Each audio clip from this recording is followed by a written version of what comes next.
Good morning. Today I want to show you how to compress your brake caliper without using a clamp, a C-clamp. So in order to put new brake pads on the vehicle, you need to compress the piston so it allows room to take in the new brake pad.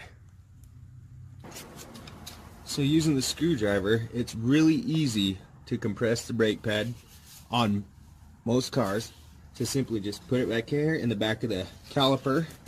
So you're on the other side of the brake pad over here, so the tip of your screwdriver's on there. Now you want to use a strong screwdriver, because if you don't, it could cause it to break.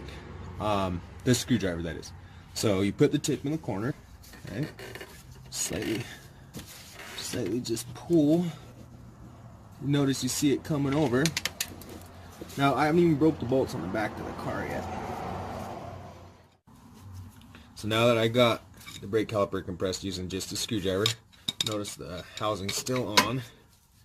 Take my 14mm.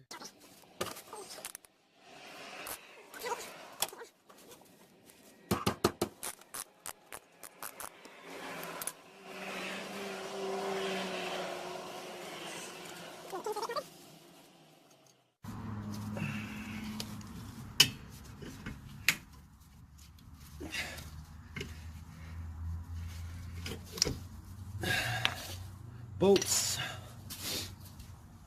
Go ahead and move the caliper. Now if you can see, again, caliper piston. Now if you can see the piston on the caliper, it definitely is all the way compressed.